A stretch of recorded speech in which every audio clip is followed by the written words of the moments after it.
అన్నదాత అన్నదాత మీ అన్నదాత చెమటోడ్చి ఆహారాన్నందించే రైతన్నా అనునిత్యం నీ కండదండగా నిలిచే నేస్తం ఎవరన్నా అన్నదాత అన్నదాత మీ అన్నదాత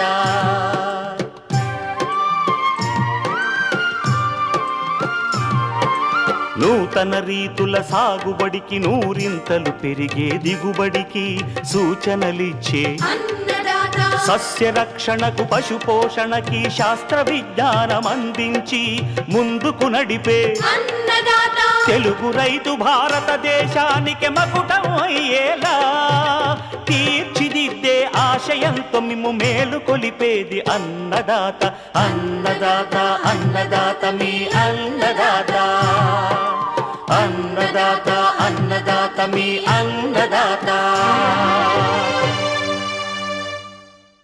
అన్నదాత ప్రేక్షకులకు నమస్కారం. ఈనాటి ముఖ్యాంశాలు: అపరాల పంటలైన మినుము, పెసర, కంది, సోయా చిక్కుడులో కలుపు యాజమాన్యం, పొద చిక్కుడు సాగులో మెలకువలు,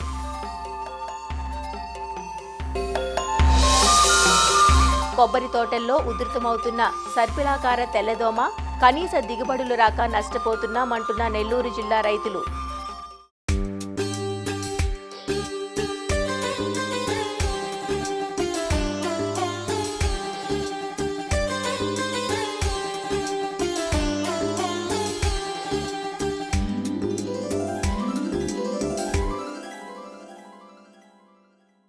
కూరగాయ పంటల్లో చిక్కుడు ఒకటి.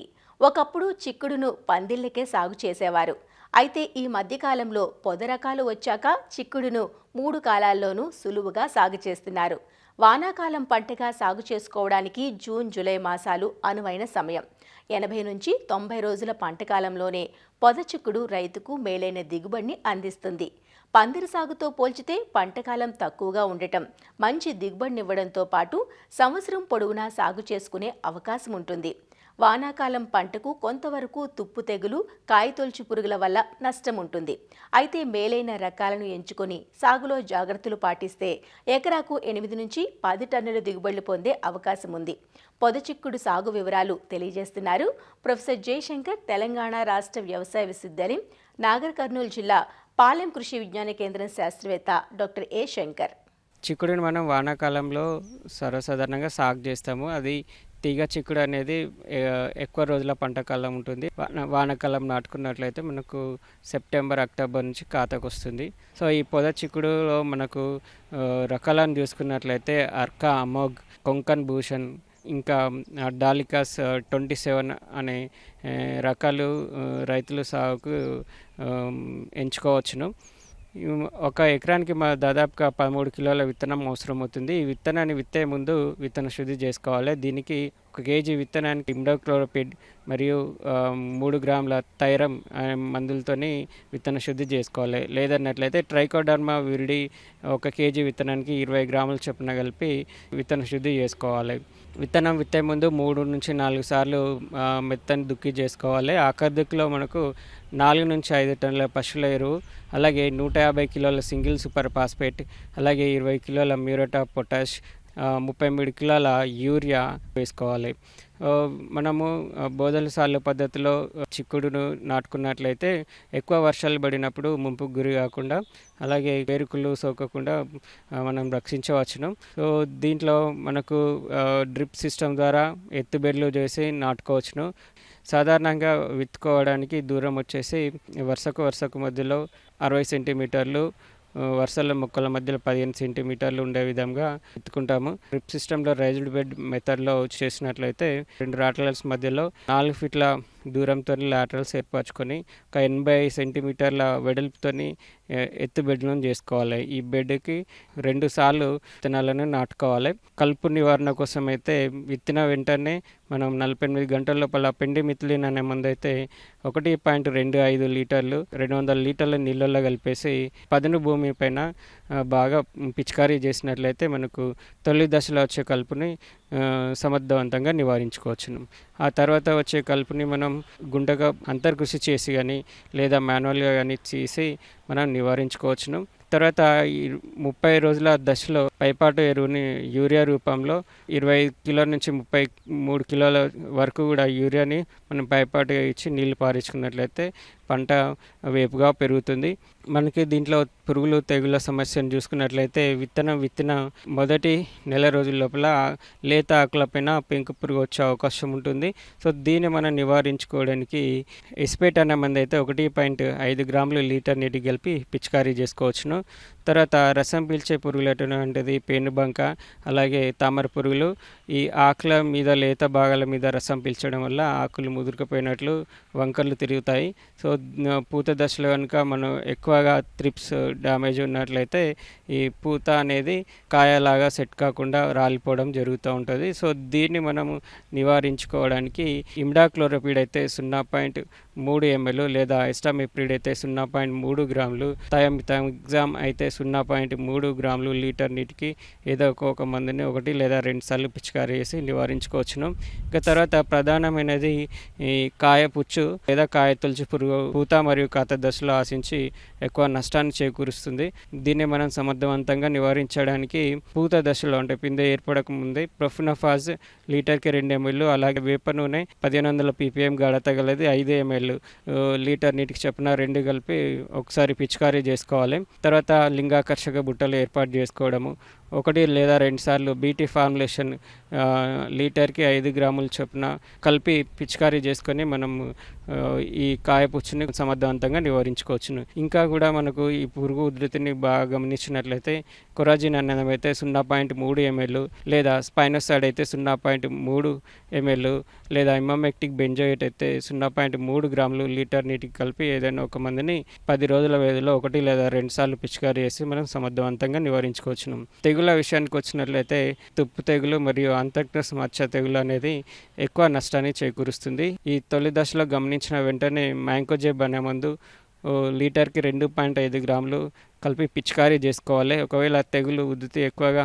ఉన్నట్లయితే డైఫెనకొనజోల్ అనే మందు 0.5 ml లీటర్ నీటికి కలిపి పిచికారీ చేసి నివారించుకోవాలి. డ్రిప్ సిస్టమ్, మల్చింగ్ సిస్టమ్ ద్వారా ఈ డాల్కస్ బీను సాగు చేసినప్పుడు ఫెర్టిగేషన్ పద్ధతిలో మనం ఎరువులను ఇచ్చుకున్నట్లయితే సమర్థవంతంగా మనకు ఎరువుల వినియోగం పెరిగి పంట వేపుగా పెరుగుతుంది. దీనికి గాను 19 ఒక 8 కిలోలు ఎకరానికి వారానికి ఒకసారి చొప్పున పంట 60 రోజుల దశ వచ్చే వరకు కూడా ఇస్తూ ఉండాలి. దీని ద్వారా మంచి దిగుబడి వచ్చే అవకాశం ఉంటుంది. సో ఈ పద్ధతిలో మేలైన యాజమాన్య పద్ధతులు పాటించి పొట్టి చిక్కుడులను పండించి తక్కువ కాలంలో మంచి పంట డిమాండ్కి అనుగుణంగా మార్కెట్కి తరలించి మనం మంచి ఆదాయం పొందవచ్చును.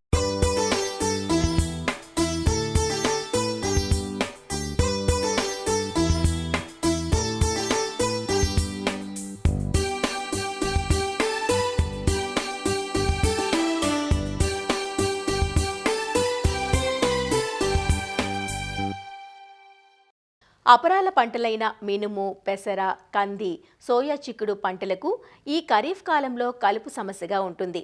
మినుము, పెసర 70 నుంచి 90 రోజుల్లో అందివచ్చే పంటలు కాగా సోయా చిక్కుడు 100 నుంచి 120 రోజులకు, అదే కంది 130 నుంచి 150 రోజులకు అందివచ్చే దీర్ఘకాలపు పంట. పంట కాలంలో మొదటి 3వ వంతు దశలో కలుపు లేకుండా చూసుకుంటే అటు తర్వాత పైరు అల్లుకుపోయి కలుపు సమస్య తగ్గుముఖం పడుతుంది. మినుము, పెసర్లకు కొన్ని ప్రాంతాల్లో సాధారణ కలుపుతో పాటు రంగం మినుము, బంగారు తీగ వంటి సమస్యాత్మక కలుపు మొక్కల ఉధృతి ఈ మధ్యన ఎక్కువగా ఉంటోంది. కందిలో చాళ్ల మధ్య ఎక్కువ దూరం ఉంటుంది కాబట్టి కందికి కలుపు సమస్య ఎక్కువే. ఇక సోయా చిక్కుడు ఎక్కువగా సాగయ్యే ఉత్తర తెలంగాణ ప్రాంతంలో అధిక వర్షాలకు కలుపు సమస్య తలెత్తుతుంది. మరి మినుము, పెసర, కంది, సోయా చిక్కుడు పంటల్లో సమగ్ర కలుపు నివారణ పద్ధతుల గురించి హైదరాబాద్లోని విశ్రాంత కలుపు నిపుణులు డాక్టర్ ఏ సుబ్రహ్మణ్యేశ్వరరావు నుంచి తెలుసుకుందాం. ఖరీఫ్లో మనకి ఆహార పంటల తర్వాత మరొక ముఖ్యమైన ఆహార పంటలు ఏంటంటే మనకి మినుము, పెసర, కంది, సోయా చిక్కుడు. మినుము, పెసర పైర్లు చూసుకుంటే తక్కువ పంట కాలం, దాదాపుగా 60 నుంచి 80-85 రోజులు అయిపోయే పంట కాలం. ప్రాథమిక దశలో వీటి యొక్క పెరుగుదల తక్కువగా ఉండటం వలన మనకి కొంచెం కలుపు ఉధృతి ఎక్కువగా వస్తూ ఉంటుంది. అయితే ఇక్కడ విత్తిన వెంటనే కనుక కలుపు యాజమాన్యం చేసుకోగలిగితే దాదాపుగా ఆ తర్వాత ఎటువంటి కలుపు నిర్మూలన చేపట్టాల్సినటువంటి అవసరం ఉండదు.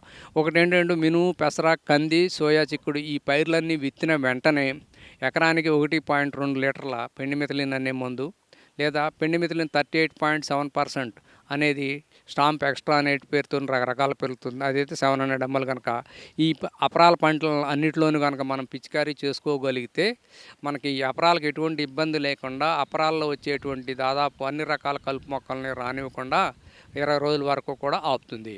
20 రోజుల తర్వాత అవసరాన్ని బట్టి అపరాల మినుము పెసరలు అయితే ఇప్పుడు మార్కెట్లో మంచి మందుల మిశ్రమం ఉంది. ఒకటేంటంటే సోడియం సాల్ట్ ఆఫ్ ఎసిఫ్లోరోఫెన్ ప్లస్ క్లాడినోఫా ప్రపార్జిల్, అది మార్కెట్లో ఐరిస్ పటేలా అనేటువంటి పేరుతో దొరుకుతుంది.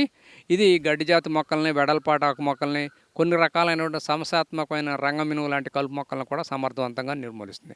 అలాగే ఇంకొకటి ఏంటంటే ఫోమిసెఫాన్ ప్లస్ ఫ్యూజిఫ్లాక్, ఇది ఫ్యూసిలేడ్ అనేటువంటి పేరుతో దొరుకుతుంది. ఈ మందు అయితే ఎకరానికి 400 మిల్లీలీటర్లు కనుక పిచికారీ చేసుకుంటే మినుము, పెసర పైర్లు ఎటువంటి ఇబ్బంది లేకుండా మనం అన్ని రకాల కలుపు మొక్కల్ని నిర్మూలన చేసుకోవడానికి అవకాశం ఉంది. అది ఎందుకంటే ప్రాథమిక దశలో చాలా నెమ్మదిగా పెరుగుతుంది. దీని పంట కాలం సుమారుగా 150 నుంచి 180 రోజులు ఉంటుంది. కాబట్టి ఇక్కడ కలుపు తీయవలసినటువంటి కీలక సమయం దాదాపు 60 రోజుల వరకు ఉంటుంది. కాబట్టి ఇక్కడ కలుపు యాజమాన్యం అనేది ఈ కందిలో 2-3 దశల్లో చేయవలసి ఉంటుంది. ఈ కందిలో వరుసల మధ్యన ఎడమ ఎక్కువగా ఉంటుంది కాబట్టి సాధ్యమంత వరకు 20 రోజుల వ్యవధిలో 2-3 సార్లు అంతర్కృషి చేసుకుంటే బాగా భూమి గుల్లబారి కంది పైరు బాగుంటుంది. అంతర్కృషి కుదరనప్పుడు కందిలో మనకు 2-3 మంచి మందులు ఏంటంటే, ఒకటి ఇమజితాఫిర్ అనేటువంటి మందు, అది మార్కెట్లో పర్ష్యూటు, దేనామజ్, లగాము రకరకాల పేర్లతో దొరుకుతుంది. అది ఎకరానికి 250 మిల్లీలీటర్లు చేసుకుంటే కందికి ఎటువంటి ఇబ్బంది లేకుండా కందిలో వచ్చేటువంటి అన్ని జాతి మొక్కలు తుంగను కూడా సప్రెస్ చేస్తుంది. అట్లాగే ఇంకొక మంచి మందు మిశ్రమం ఏమిటంటే ఇమెజతాఫైర్ ప్లస్ ఇమెజామాక్స్, అది ఎకరానికి అది ఒడిస్సీ అనే పేరుతో దొరుకుతుంది. 40 గ్రాముల మందు అది కనుక 200 లీటర్ నీటిలో కలిపి కనుక పిచికారీ చేసుకుంటే మనకి కందిలో వచ్చే అన్ని జాతి కలుపు మొక్కల్ని కూడా మనం కంట్రోల్ చేసుకోవడానికి అవకాశం ఉంది. అయితే కందిలో అవకాశం ఉన్నంత వరకు కూడా ప్రీ ఎమర్జెన్సీ మందులు వాడుకుని తర్వాత అంతర్కృషి చేసుకోవడం, అంతర్కృషి చేసుకున్నప్పుడు మాత్రమే ఇటువంటి మందులను కనుక మనం ఈ ఒడిస్సీ కానీ ఇమెజతాఫిర్ ప్లస్ ఇమెజామాక్స్, ఇమెజతాఫిర్ కానీ వాడుకుంటే మనకి మంచిగా లాభదాయకంగా ఉంటుంది. ఇకపోతే సోయా చిక్కుడులో మనకి విత్తిన వెంటనే ఇందాక చెప్పినట్టుగానే వాడుకునే మందులు కాకుండా ఇప్పుడు మంచి మందులు ఫైజలాఫాప్ ఎథైల్ ప్లస్ క్లోరిమ్యురాన్ ఎథైల్ అనే మందు మార్కెట్లో మ్యాక్స్ సోయా అనే పేరుతో దొరుకుతుంది. అదైతే కనుక ఎకరానికి 150 మిల్లీలీటర్లు మాత్రమే వాడవలసి ఉంటుంది. అన్ని రకాల కలుపు మొక్కల్ని కూడా సమర్థవంతంగా నిర్మూలిస్తుంది. అట్లాగే ఇంకొక మందు మనకి ఈ ఇమెజతాఫిర్ ప్లస్ ఇమెజామాక్స్ అనే మందు కూడా ఇక్కడ కూడా ఎకరానికి 40 గ్రాముల చొప్పున వాడుకుంటే మనకి సోయా చిక్కుళ్ళు అన్ని జాతి కలుపు మొక్కల్ని కూడా ఒకేసారి కంట్రోల్ చేసుకోవడానికి అవకాశం ఉంటుంది. 20-25 రోజులప్పుడు కనుక పిచికారీ చేసుకుంటే. ఇంకొక మందు ఏంటంటే ఇమెజతాఫిర్ ప్లస్ ప్రొపాక్వైజాఫాప్, అది మార్కెట్లో షాకెడ్ అనే పేరుతో దొరుకుతుంది. ఇక్కడ సోయా చిక్కుళ్ళు మాత్రం ఎకరానికి 600 నుంచి 800 మిల్లీలీటర్ల వరకు కూడా ఈ మందును కూడా కలిపి కనుక మనం పిచికారీ చేసుకుంటే సోయా చిక్కుడికి ఎటువంటి ఇబ్బంది లేకుండా సోయా చిక్కుడులో వచ్చేటువంటి అన్ని జాతి కలుపు మొక్కల్ని కూడా సమర్థవంతంగా నిర్మూలించుకోవచ్చు. ఇక్కడ ఈ మందులు మాత్రమే మన సోయా చిక్కుడులో వాడాలి. అది కొంచెం గమనించవలసిందిగా రైతు సోదరులు కోరటమైంది. ఈటీవీ అన్నదాతను గురించి మాట్లాడాలంటే మొట్టమొదటిసారిగా గుర్తుకొచ్చేది ఆవిష్కరణకర్త, మార్గదర్శి, రూపకర్త కీర్తిశేషులు రామోజీరావు గారే. రామోజీరావు గారికి రైతన్నలన్నా ఉన్న మితిమీరిన అభిమానము, ప్రేమకు వ్యవసాయ కార్యక్రమాల ద్వారా వాళ్ళ స్థితిగతులు మెరుగుపరచాలని, లాభాలు వచ్చే మార్గంలోకి తీసుకెళ్లాలని ఆయన ఆశయానికే ఇదొక అద్దం పెట్టు అన్నదాత. రామోజీరావు గారి ఆశయము ఒక్క అన్నదాత తెలుగుతోనే సరిపెట్టుకోలేదు. ఆ తర్వాత లాంచ్ చేసిన 9 ఛానల్స్, బాంగ్లా, కన్నడ, మరాఠీ, గుజరాతీ, ఒరియా, వేరే 4 హిందూ ఛానల్స్ అన్ని, వాటిల్లో కూడా అన్నదాతను ప్రవేశపెట్టి ఒక దేశంలోనే ఒక మార్గదర్శకుడుగా నిలిచారు. అన్నదాత కార్యక్రమాలు, వాటిని రూపకల్పన చేసే విధానము, ప్రజెంటేషన్ పద్ధతి ఆ రోజుల్లో ఉన్న మిగతా ఛానల్స్కే కానీ పబ్లిక్ సెక్టర్లో దూరదర్శన్కి కానీ అందరికి కూడా ఒక మోడల్గా నిలిచిపోయిందంటే అతిశయోక్తి కాదు. రాజశేఖర రెడ్డి గారు చీఫ్ మినిస్టర్గా ఉన్న పీరియడ్లో జెట్రోఫా ఒక విప్లవంలాగా ప్రజెంట్ చేశారు కేంద్ర ప్రభుత్వము. జట్రోపా బయోడీజిల్ ఉద్యమం అని, అంటే అడవి ఆముదం అన్నమాట.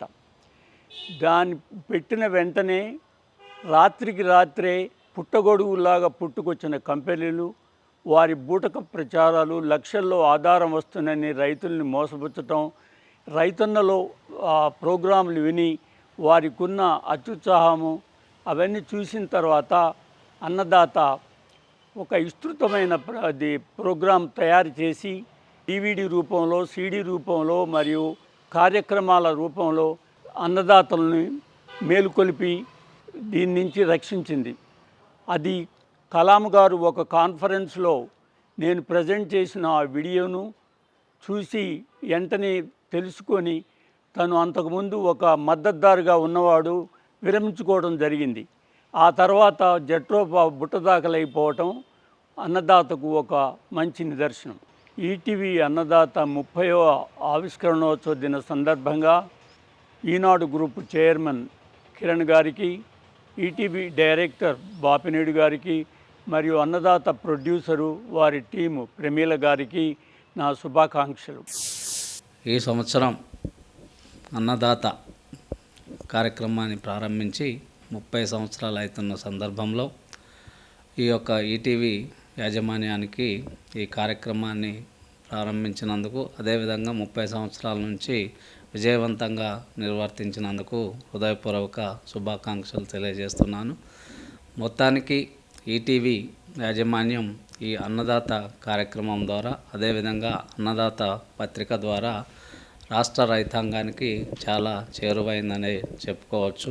ఈ అన్నదాత కార్యక్రమం ద్వారా మన ఉమ్మడి రాష్ట్రంలోని రైతాంగం చాలా వరకు వ్యవసాయ అభివృద్ధి సాధించటంలో అన్నదాత కార్యక్రమం అయితేనేమి, అదేవిధంగా అన్నదాత పత్రిక అయితేనేమి విశేష కృషి చేసిందనటంలో ఏమాత్రం సందేహం లేదు. ఈటీవీ యాజమాన్యం ఈ యొక్క కార్యక్రమాన్ని భవిష్యత్తులో కూడా నిర్వహించి రైతు సోదరులకు తమ అమూల్యమైనటువంటి సేవలను అందిస్తారని ఆశిస్తూ మరొకసారి ఈటీవీ యాజమాన్యానికి హృదయపూర్వక శుభాకాంక్షలు. వివిధ రకాలైనటువంటి పంటలు కానివ్వండి, వరి కానివ్వండి, ప్రత్తి కానివ్వండి, మొక్కజొన్న కానివ్వండి, మరి రకరకాలైనటువంటి పప్పు ధాన్యాలు, నూనె గింజలు, ఉద్యానవన పంటలు, ఇవే కాకుండా ఈ రకరకాలైనటువంటి వ్యవసాయం మరియు అనుబంధ రంగాలకు సంబంధించినటువంటి ఆధునిక సాంకేతికతను రైతులకు మరి ఈ కార్యక్రమం ద్వారా ఎప్పటికప్పటికి అందజేస్తుంది. వాతావరణంలో వస్తున్న మార్పులు, వర్ష సూచన కానివ్వండి, ఉష్ణోగ్రతలు ఎప్పటికప్పటికి ఏ విధంగా హెచ్చుతగ్గులు చూపిస్తున్నాయి, ప్రకృతి వైపరీత్యాలు ఎలా సంభవిస్తున్నాయని కృత్రిమ మేధస్సు కానివ్వండి, మెషిన్ లెర్నింగ్ కానివ్వండి, రోబోటిక్స్ కానివ్వండి, అలాగే మరి డ్రోన్లను వ్యవసాయంలో ఏ విధంగా ఉపయోగించాలి, ఇటువంటి నూతన సాంకేతికతను కూడా రైతులకు చేరవేయడంలో ముందంజలో ఉన్నదని చెప్పడానికి నాకు ఎలాంటి సందేహము లేదు. నేను గత 30 సంవత్సరాల నుండి కూడా ఈటీవీ అన్నదాతను నేను ఫాలో అవుతాను. నిజంగా కూడా వాళ్ళు కొత్త కొత్త ఇన్వెన్షన్స్, ఒక మంచి రైతు ఏం చేస్తుండు, దానికి ఎంత లాభం వస్తుంది, ఎలా చేస్తుంది అనేది చాలా క్లియర్గా మనకు రోజు 6:30కు అన్నదాత మంచిగా చేస్తున్నారు. ఇప్పుడు 30 సంవత్సరాలు అయిందని నేను తెలుసుకున్నా, సంతోషిస్తున్నా. ఇంకా చాలా ఏండ్లు ఇట్లాంటి ప్రోగ్రాంలు నడుస్తూ శతకానికి 100 ఏళ్ళకి చేరాలని చెప్పి నేను కోరుకుంటున్నా. ఈటీవీలో అన్నదాత రాకుండా ముందు అన్నదాత పుస్తకాలు మాసపత్రిక ఎప్పుడు చదివేవాడిని. అప్పుడు అన్నదాత కార్యక్రమం ఏర్పడేయడం జరిగింది. చాలా సంతోషపడ్డా. మరి అప్పటి నుంచి అన్నదాత కార్యక్రమం నిజంగా అంటే పుస్తకం చదివిన దానికన్నా నిజంగా విత్తనశుద్ధి ఎట్లా వేయాలా, ఎట్లా గెరలు కొట్టాలా, ఎట్లా వారి వేయాలా, ఏ టైంలో ఎట్లా వేస్తే బాగుంటుంది, కళ్ళ నిండా చూసి మేము తోటలో పని చేస్తుంటే టైం అయిందంటే సైకిల్ మీద ఉరికొచ్చి, అప్పుడు సైకిల్ మీద ఉరికొచ్చి మళ్ళీ టీవీలో కార్యక్రమం చూసి మళ్ళీ తోటలోకి వెళ్ళిపోయేవాడిని. అంటే అంత సహకరించింది మా అన్నదాత కార్యక్రమాలు. ప్రకృతి వ్యవసాయం చేస్తే బాగుంటుందని ఆ కార్యక్రమాల్లో చూసి ఎట్లా చేయాలా, ఎట్లా చేస్తే బాగుంటుంది అవన్నీ చూసి నేర్చుకొని నేను ప్రకృతి వ్యవసాయం చేస్తూ నేను ఆరోగ్యంగా ఉండగలుగుతున్నా. నిజంగా ఇప్పటికి 30 సంవత్సరాలు అవుతుంది. చాలా ఆనందం. ఈటీవీ వాళ్ళు, ఈనాడు వాళ్ళు చేసే కార్యక్రమం ఒకటి కాదు, అన్ని రకాల ప్రజలకు చాలా దగ్గర సేవలు చేస్తున్నారు. చాలా ఆనందపడుతున్నా. అన్నదాత కార్యక్రమం గురించి నేను చిన్నప్పటి నుండి అన్నదాత కార్యక్రమంలో పాల్గొంటూ ఉంటాను. ఉదయం 6:30కు వస్తుంది. ఎక్కువ మంది సమయాన్ని కేటాయించి దాంట్లో ఉండే సూచనలు, మంచి మంచి కార్యక్రమాలు చూసి అవలంబిస్తున్నారు. ఒకవేళ అప్పుడు మిస్ అయిన సాయంకాలం 6:30కు కూడా ఈ కార్యక్రమం బ్రహ్మాండంగా ఉంటుంది. ఎక్కువ మంది రైతులు సాయంకాలం తీరుబాటుగా ఉంటారు కాబట్టి వాళ్ళు అందరూ ఫాలో అవుతున్నారు. అన్నదాత కార్యక్రమం నుండి చదువు రాని రైతులు కూడా మంచి సేంద్రీయ వ్యవసాయం చేసే పద్ధతులన్నీ కూడా తెలుసుకుంటున్నారు. కీర్తిశేషులు గౌరవనీయులైనటువంటి రామోజీరావు గారికి ముందుగా మనం ధన్యవాదాలు చెప్పాలి. ఆయన స్టార్ట్ చేసినటువంటి ఈటీవీని క్రమక్రమేగా అన్ని సబ్జెక్టులు కూడా, ముఖ్యంగా భారతదేశం వ్యవసాయ కేంద్రంగా ఉన్నది కాబట్టి ఆ సబ్జెక్టుననే ఆయన పెట్టి అన్నదాత అనే కార్యక్రమాన్ని నడిపిస్తున్నారు. ఎన్నో విధాలుగా లాభపడుతున్నారు మూల గ్రామాల వాళ్ళు, రైతులు అందరూ. చాలా సంతోషం అండి. అన్నదాత 30 సంవత్సరాలు కంప్లీట్ చేస్తుందంటే మా ప్రకృతి వ్యవసాయం సంబంధించి ఎంతో పబ్లిసిటీ అన్నదాత కార్యక్రమం వల్ల జరిగింది. మనం పంటలు పండించే దాంతో పాటు పర్యావరణాన్ని కాపాడే విధానం ఉన్నది. సో దీంట్లో కూడా చాలా గొప్ప సైన్స్ ఉంది. సో నేను అనుకోవడము, ఈ ప్రకృతి వ్యవసాయంలో ఏదైతే సైన్స్ ఉన్నదో అది అన్నదాత ద్వారా ఇంకా ఎక్కువ మంది రైతుల దగ్గరికి వెళ్తే ఈ మార్పు అనేది ఇంకా బాగా జరుగుతుంది. That is my request. Best wishes for the Annadata programme. ఇంకా భవిష్యత్తులో ఇతర రాష్ట్రాల కోసం కూడా అక్కడ కూడా మీరు వాళ్ళ అనుభవాల్ని మీరు సేకరించగలిగితే ఇంకా ఇది ప్రకృతి వ్యవసాయాన్ని మన దేశంలోనే స్ప్రెడ్ చేయడానికి ఇంకా గొప్ప అవకాశం ఉంటుందని నేను ఆశిస్తున్నాను.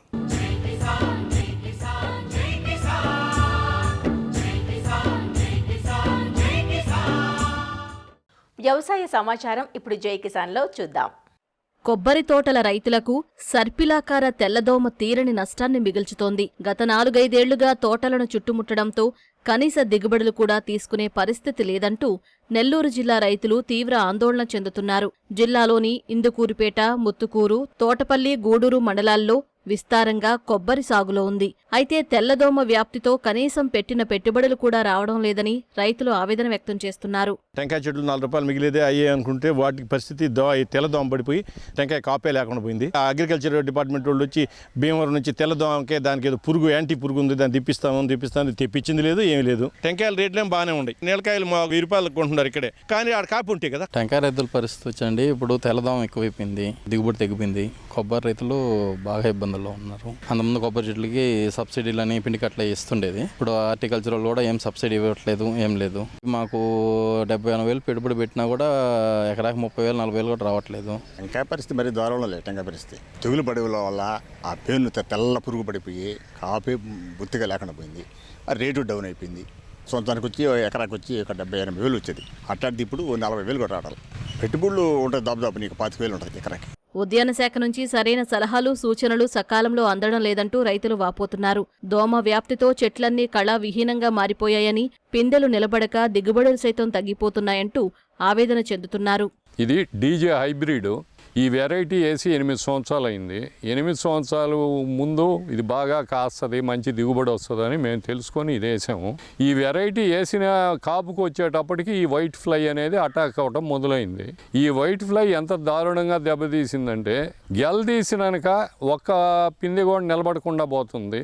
సమ్మర్లో హై టెంపరేచర్లతో మరీ అసలు అంతకుముందు గెలకు 4-5 కాయలన్నా ఉండేది. ఈ 3 నెలల్లో అసలు ఒక పిండి కూడా సరిగా నిలబడలేదు. పూర్తిగా దిగుబడి లేకుండా పోయింది. మార్కెట్ ఉండేది ఈ వేసవి కాలంలోనే. ఈ కాలంలోనే పిందెలు నిలవకపోవడం, ఈ పిందెలు నిలవకపోవడంతో మాకు వచ్చే ఆ 10 రూపాయలు కూడా రాకుండా పోతుంది. పెట్టుబడులేమో ఎప్పుడు ఎరువులు డ్రిప్పుల ద్వారా వదలాల్సి వస్తుంది. ఈ వదిలిన ఆ డబ్బులు కూడా మాకు చేతికి రావట్లేదు. ఏ రకమైన వీటికి సబ్సిడీలు కానీ ఏమీ ఇవ్వలేదు ఇప్పటి వరకు ప్రభుత్వం. ఇప్పటికైనా ఈ తెగుల్ని ఎట్ట అరికట్టాలనో ఉద్యానవన శాఖ వాళ్ళు ముందుకు వచ్చి రైతుల్ని మేలుకొలిపి దీన్ని అరికట్టకుంటే ఫ్యూచర్లో కొబ్బరి సాగుని వదులుకోవాల్సిన పరిస్థితి రైతులకు వస్తుంది. తెల్లదోమ నియంత్రణపై ఉద్యాన శాఖ చర్యలు వేగవంతం చేయాలని, గతంలో కొబ్బరి సాగుదారులకు రాయితీపై అందించే ఎరువులను తిరిగి అందించాలంటూ కోరుతున్నారు. మరిన్ని విభిన్నాంశాలతో రేపటి అన్నదాతలో మళ్ళీ కలుసుకుందాం. నమస్కారం. అన్నదాతలు తమ సందేహాలు, సమస్యలను 1-800-425-4085 టోల్ ఫ్రీ నంబర్లో ఉదయం 10 నుంచి 11 గంటల మధ్య పని దినాలలో సంప్రదించగలరు. ఈ కార్యక్రమాన్ని యూట్యూబ్లో www.youtube.com/annadaata ETV లింక్ ద్వారా వీక్షించవచ్చు.